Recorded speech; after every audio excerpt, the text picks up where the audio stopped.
crossing the road to our left, but no factor. Okay.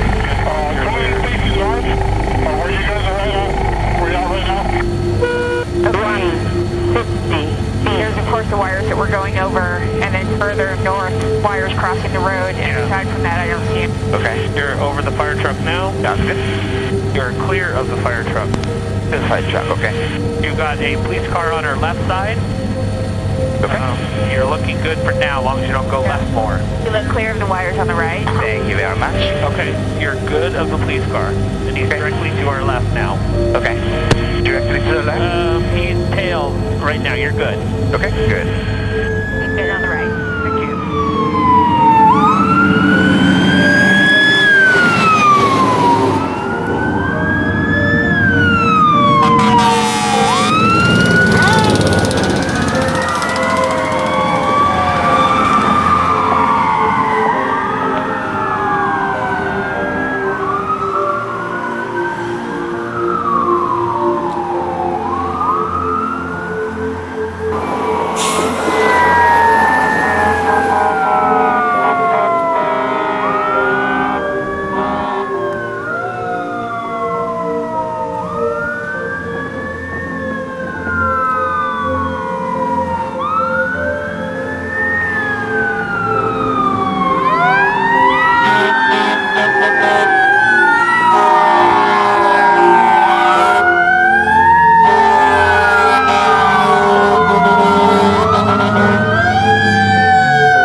It's believed that suicide is the unforgivable sin.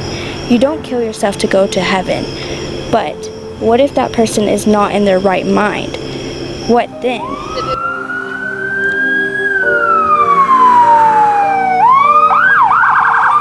According to the Substance Abuse and Mental Health Administration, 30% of first responders develop mental health and substance abuse problems.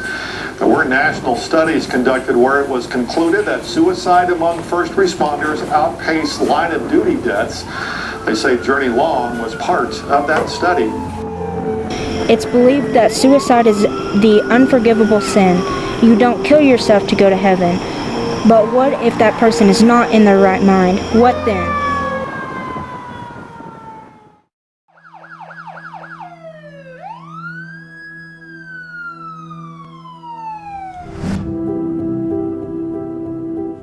You know, I worked as a fire service, as a firefighter and a paramedic for, well, I'm on my 33rd year now, but I did 25 years on Bayflight, which is the local aeromedical helicopter, and that was the busiest scene-based trauma helicopter in the country. And we pretty much dealt with everything, including shooting, stabbings, the other side of life where people aren't so good. So it was a lot of traumatic injuries, and I did that for almost 25 years. So I think I carried some of that. It never bothered me, but, or at least I didn't think so. Me and my best friend started this career together. We were talking the other day.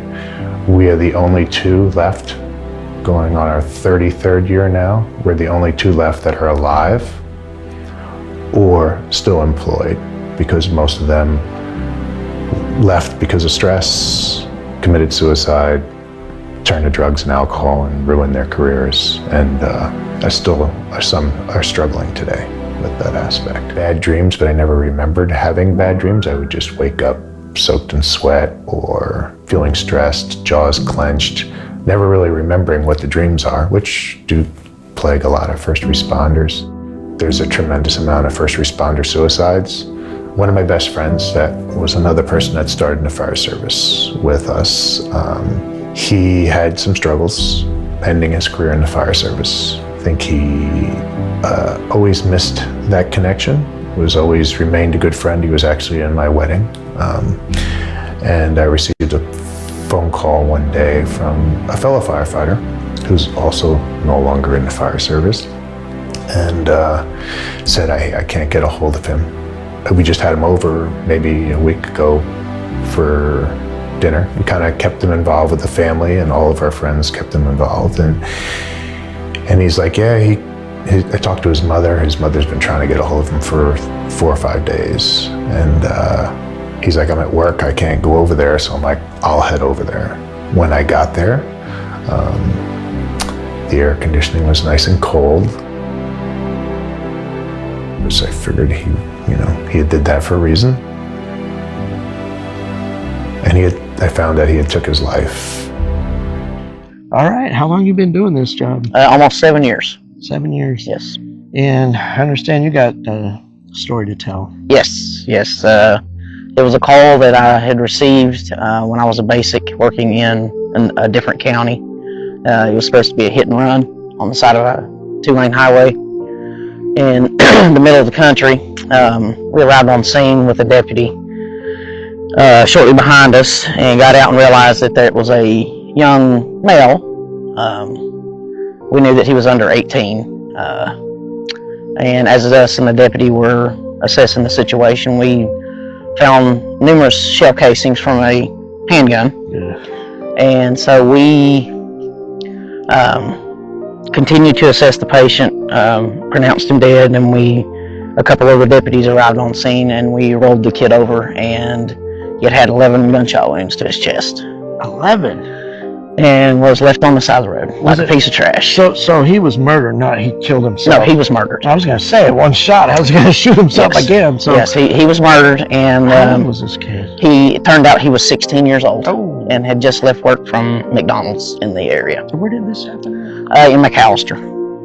Oh, okay, not right here, but... I was working in McAllister in Pittsburgh County at the time. That's what there was an army base there. Yes. To make ammunition and stuff. Yes. 16 years old. Yes. And I ended up having to go to court and testifying several times. It ended up being a capital murder case, and they did catch the kid, another 16-year-old that had committed the crime. So that was a tough call to do, and to get out of your head. Does this one still recurring? It does every time. I mean, I've got a lot of kids in my life, that are teenagers and younger, that are nieces, nephews, great nieces, nephews, and sometimes you look at them and think, oh, that could have been them. And that's just one call. That's just one call. That's in 7 just years. one call. Yeah. As it compiles and compiles and compiles and yes, adds up. Yes. But you have coworkers. You have to depend on each other to talk these things out. And now it's more of a big deal about having mental health in our profession. Are you able to see somebody reacting that needs to vent, needs to talk? Can you tell that they're, hey man? When you've been around the same people for a while, you can read their body language, but they don't always want to talk to you. You handled one of the most horrific accidents in this county recently. So in your experience, you've seen things that we can't unsee. Yeah. 100%. So has it affected you to where you'd want to quit your job? Me personally, no. So the reason I actually got into EMS is because I lost my sister in a tragic accident, and so it doesn't make me want to quit my job. No. How long have you been a paramedic? I've been in EMS for a little over 2 years, closer to 3. I'm actually not a paramedic yet. I did graduate the program, but I'm not nationally registered yet. So this is an EMT, it's an emergency medical technician. You're ready, go ahead. Let's back this up and get a picture of him leaving.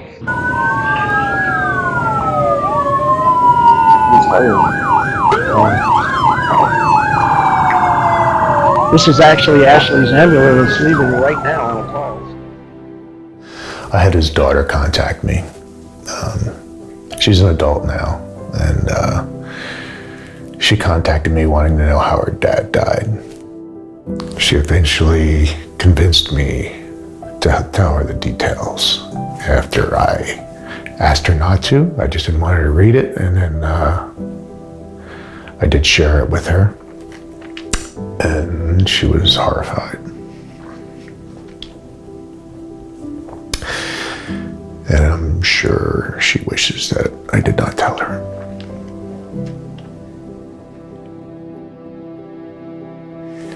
That one bothered me. That one bothered me a lot. And I didn't realize how much, but I think that was kind of the thing that started to unravel. Started in this county the whole time? Yep, I've been loyal to LaFleur County from day one. Okay, so you did go on that call with the Drushals and the Gamble family, and I filmed the funeral of the Drushal family at Fort Smith National Cemetery. Both the mother and the father were both Army veterans, and they had a 10-year-old daughter, and they all died in this tragic collision with the Gamble family. The Gambles, I think it was Aaron Gamble was about to be Greenwood High School principal, and his son Landry was a varsity football player, and just 5 people died. So you guys, y'all are the first ones on the scene. Yes, sir. To see that. Actually, fire was, first ones there, helped with traffic control, and they're the ones that called, and we were first told 2 unconscious, 2 not breathing, so we knew there was 4 patients, and 2 were going to be dead, because in EMS, trauma dead most of the time stays dead. However, I actually responded with a supervisor in her response vehicle, and so we were first on scene aside from the fire department, and we actually found the little girl. So there ended up being 5 victims, and I guess the reason they didn't see her is when they were doing their sweep through, she had not had her seatbelt on. So from the impact, sorry, this is really touchy for me. So because I had a 10-year-old at the exact same time I seen this. So from the impact, the way it works when you have a collision like that, the momentum, it slung her forward, back, and then so hard forward that she literally snapped. And so she was folded in the back of the seat. So it literally cut her in half, kind of? I mean, she wasn't cut, but she was folded in half. And the reason we found her is because when you have dead on scene like that, we have to do we have to put stickers and run a asystole lead to show that there is no heartbeat, and so we couldn't get to where we needed to get to from the window from the passenger side, so I opened the back seat door on the passenger side to do that to the mother, and that's how we found her. And so did you use Jaws alive, things like that? I was just or did anybody pry them open? We did not on the vehicles? That vehicle. On the one that the Gamble family was in, yes, they did have to. Were any of them ejected? No. All of them were inside the vehicles? Mm-hmm. Oh. Yeah. Wow. Yeah. Is it possible to tell she didn't have her seatbelt on? Or absolutely, yes. Because of the way it would have impacted her 100%. I have always been a big thing about seatbelts, but after that, I mean, if it's your time, it's your time, unfortunately. But I just feel like there's so many people's lives that could have been saved had they worn their seatbelt. Minimize the risk. Absolutely. It's like in the military, we do a risk assessment, mm-hmm. and literally check, and then come out with a percent and whatever. And seatbelts will reduce a risk rather than being stupid. You can be stupid and die, I mean. Absolutely. So there's a lot of factors. So none of the 5 were ejected. They were all within the vehicles. Did they estimate this is a 55 on 55 mile per hour collision? Minimum of 65 to 65. They hit so hard that their vehicles were literally inside of each other. So they were they had to be towed together. So they were mangled together. Yes. They weren't separate, one piece over here and one car over there. I don't know I don't remember if they got them apart or how they got them apart, but I do remember that their pieces of their vehicles were inside of each other. One example, and we'll get real dark here for a second, was we had a really, really graphic, bloody suicide, and the woman used the exact same pistol that I have. She laid in the bathtub and blew her head off, and I had to put a bag over what was left of her head, get into the tub with her, and try to pull her out. And it just, every time I saw my pistol, I would think about that call, and then I would have the thought that I could just end it like she did. And it was just so graphic. That's your state of being when you walk into a call and someone dies right in front of you, or someone, or something terrible happens. Somebody shot themselves in the head and their body's still alive, but they're brain dead, and you're fucking pumping their chest and blood's coming out of their face. this channel, I never talked about firefighting. I never talked about it because I didn't want there to be a target on my back about it. I'd never discussed the things that we did, the things that we saw. And it blows my mind. And it's hard to talk about. It's hard to admit how bad it got. Thank God for Desiree and some friends and family and the therapist that I talked to, because it was brutal. We got called to possible suicide, and so as EMTs right now, or medics, however you want to put it, as a EMS crew, we can't go on scene until PD calls it safe in our county right now. We don't have the means to do that. However, we are working on that. Anytime a gun's involved, yes, sure. we are getting a tactical team though, and I'm actually one of the members, but anyways, that's for another day. Okay, SRT. So we got called, and we have to wait, it's called staging, until PD clears the scene. So they did, and we went in, and sure enough, he had taken a gun to his own head, and it blasted him. So I guess he was on the side of the bed, and it blasted him so hard that it threw him up against the wall, but still in a sitting position. It's the first time I've ever seen cerebral spinal fluid. So I was kind of, again, we have a sick sense of like what's happening here. I was like, no, I actually thought I was like, wait a minute. I literally asked my partner as we picked him up and moved him off the wall, because it was clotting it or holding it there. We moved him off the wall to move him onto because he was still alive. So we had to work him. So when we moved him off the wall, it just like all went blah on the ground. And it was like, I said, is that spinal fluid? And he was like, yeah. We got him on the sheet and everything, and we had to intubate him. He got flown out from down there. And then the backstory on that ended up being that, like, I guess he had some mental health PTSD going on. And he tried to self-treat with drugs. And then the girlfriend and him had gotten into an argument, and he threatened to kill himself, and she said, do it. And he did. So he had a big hole in his face? No, he actually shot through and through, like his head, like it went. It was actually more towards the back, the exit wound was. He put it in here, and I think they said because of the caliber, it kind of bounced and then came out the back. So he had no brain activity after finding out. Yeah. Yeah. It goes like ding, ding, ding, ding in the head, and then it finds its way out. So. Oh my. So that was one of your calls. That was my first one. So in EMS or any first responder, I feel like your first bad call of a certain category you never forget. I do 100% agree that if Journey Long's seen something that she can't unsee, that suicide is 100% a possibility. I definitely do agree that that could be a possibility. It's hard to unsee a lot of things. And if she's been doing it since she was 16, there's no telling what she's seen. A good 2 years. And at 16, that's really young to start seeing the things we see.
what desire will make foolish people do.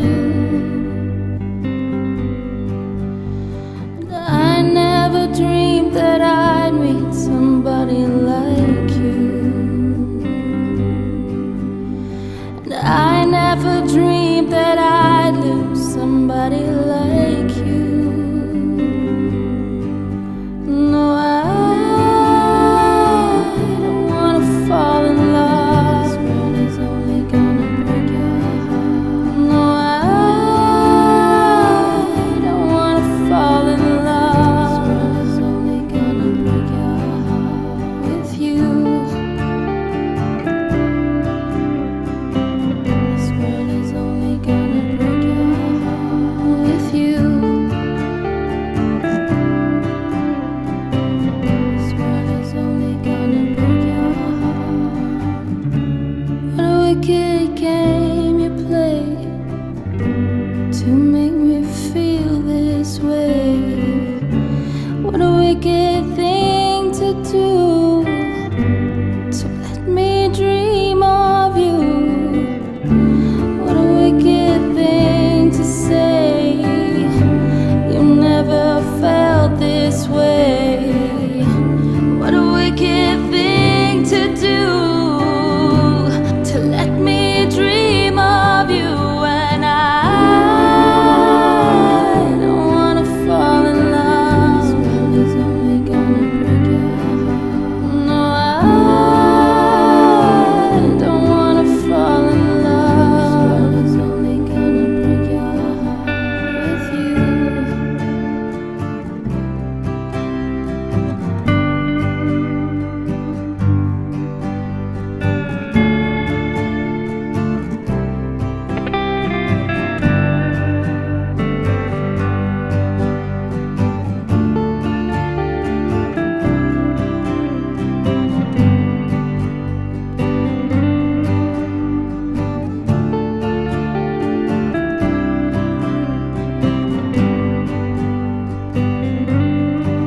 Break your heart with you.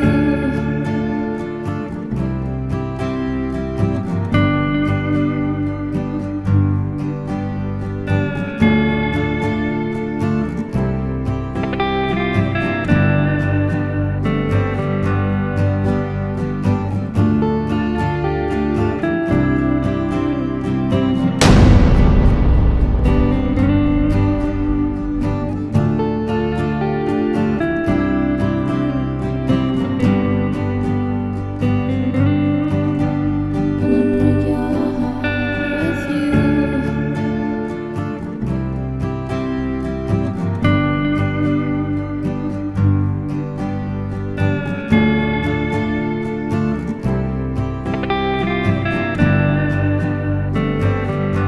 The world was on fire and no one could save me but you.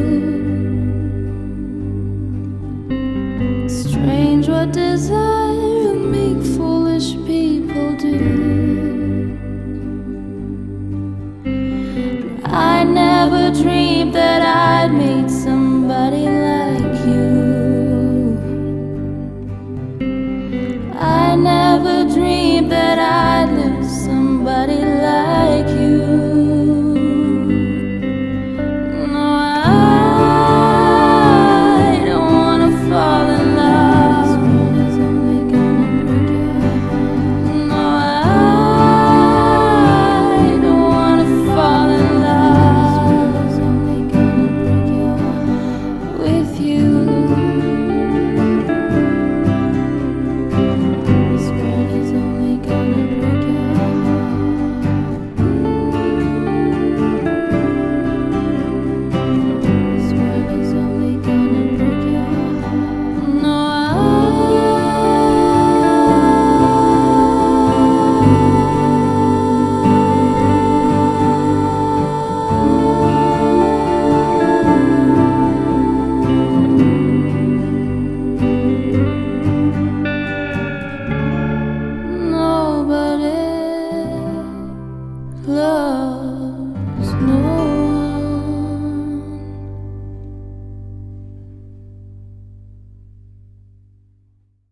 Okay, next question is, Arkansas has a fallen firefighter monument.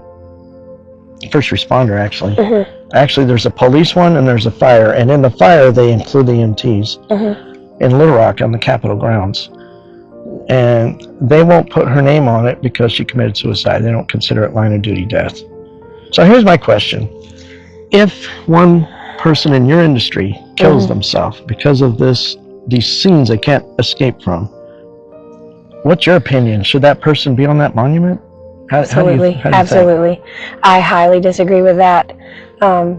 We as veterans, if we kill ourselves, we get an honorable funeral. Literally. I mean, they consider it line of duty death because our brain got messed up over in the war. But if you got a firefighter or EMT who's mentally lost it because of what they see, isn't that line of duty? We just buried Phil Christensen. He was our fire chief for Fort Smith. He was the most decorated fire chief. He got cancer from all these calls, 40-something years old. And he had over 20 years with the fire department.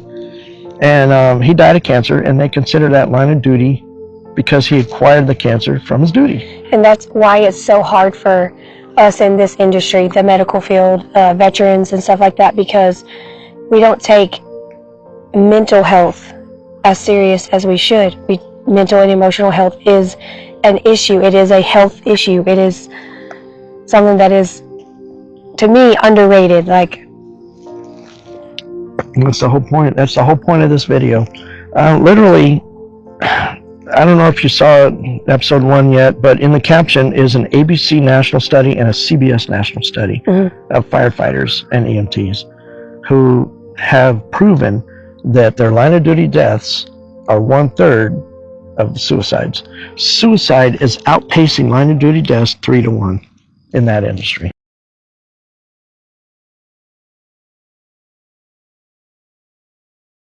All right, this is Brian. I'm here at Pizza Parlor in Van Buren, Arkansas, and this is the inaugural memorial anti-bullying, anti-harassing birthday dinner in memorial or in memory of Journey Long. And we're here on August 16, which is her birthday. And from Alma, we have Riley, and from Van Buren, we have Brianna. And behind them is their families and also friends who knew Journey's family. In fact, Alicia used to work with Michelle, Journey's mother. Okay, and this is Riley from Alma. Why are you here? I'm here for Journey Long's anti-bullying birthday dinner. Wow, and I see all these kids with fire trucks and ambulances, first responder toys. Wow. All right, we're here with Brianna Turner. Yeah. And you're from where? I'm from Van Buren. And why are you here?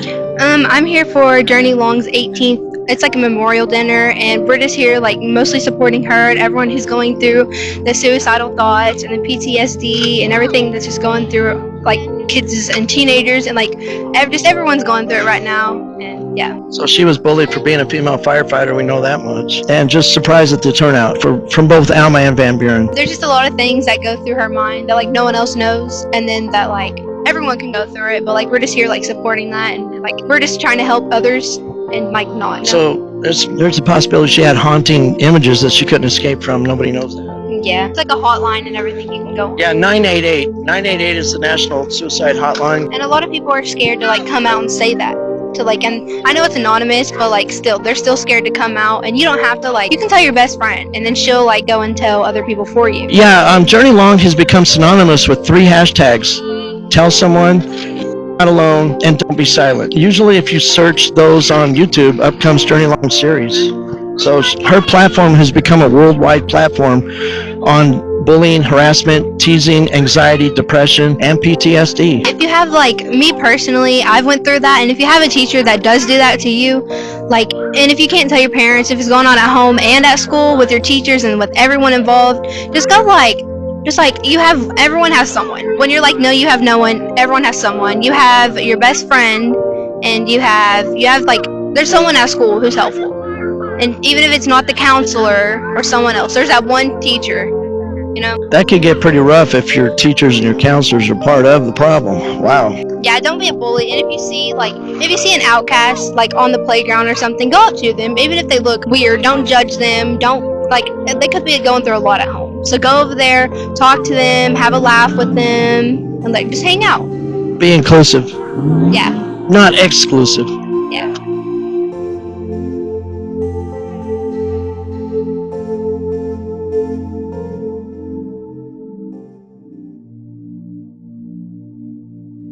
For those who have seen episode 4 in this series, we were going to try to replace the cross that marks where Journey's body was found because it's become old, deteriorated, discolored, and has fallen apart. In June of 2023, I contacted the Union Pacific Railroad Public Affairs Director for our region to put a new cross in and received an answer, ironically, on Journey's birthday of August 16.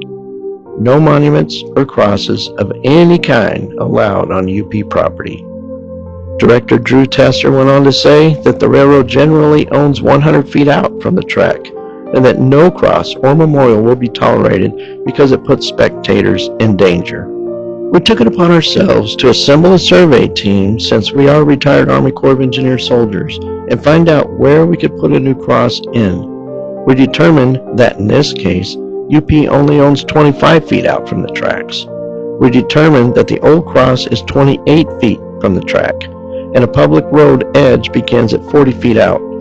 There's a utility pipe along the edge of the road also.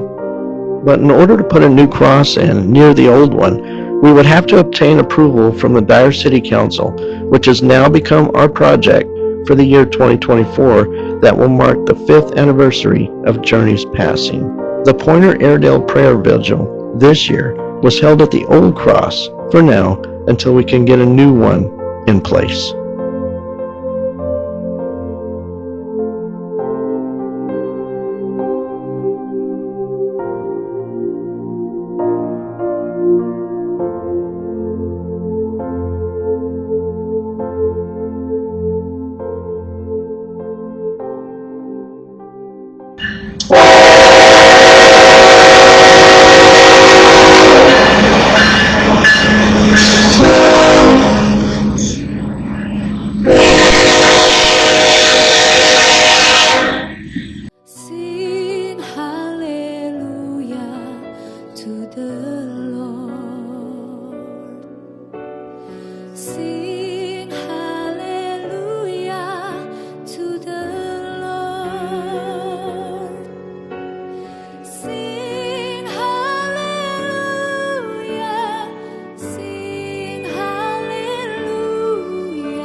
Who's that? That's the Airedales. To the Lord. Sing hallelujah, sing hallelujah, sing hallelujah to the Lord.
Didn't know today would be our last,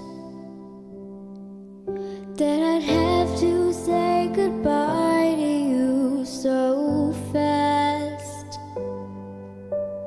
I'm so numb I can't feel anymore. I'm praying you just walk back through that door and tell me that I was only dreaming. You're not really gone as long as I believe. There will be another angel around the throne tonight. Your love lives on inside of me, and I will hold on tight. It's not my place to question, only God knows why. I'm just jealous of the angels around the throne tonight.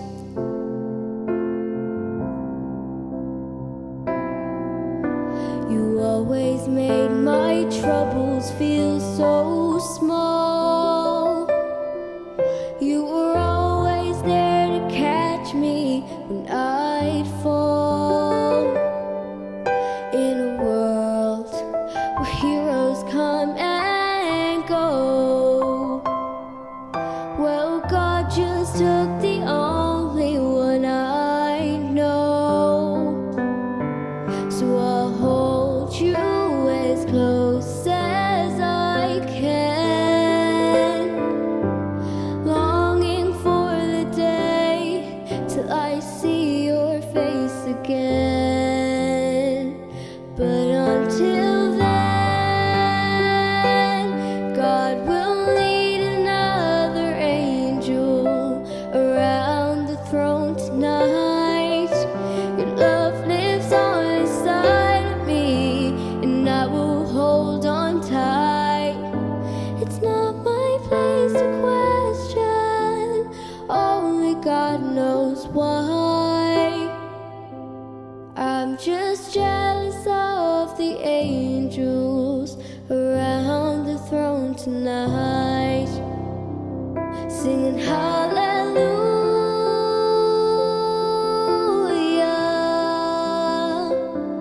hallelujah, singing hallelujah,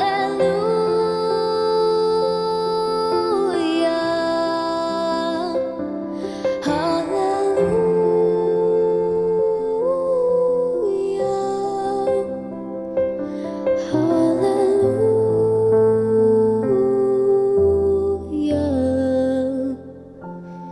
I'm just jealous of the angels around the throne tonight.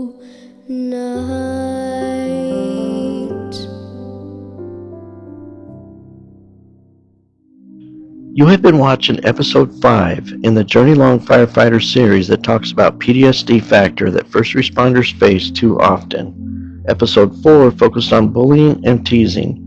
All of these factors may have contributed to Journey's loss of life. To this day, we are not 100% sure she took her life. She could have been murdered.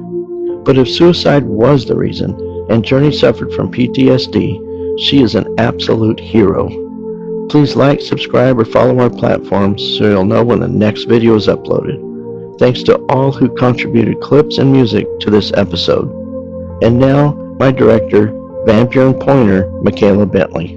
Student cliques and peer groups can be found in all schools and organizations, leading to teasing, bullying, and unwanted harassment. If you are a victim or if you see this happening, speak up. Tell someone. Don't be silent. You are not alone. Be the one who puts a stop to it. Be the one who puts an end to the vicious cycle. I'm Michaela Bentley for Arrow Ranger Studios and History Dog Productions. Thank you for watching.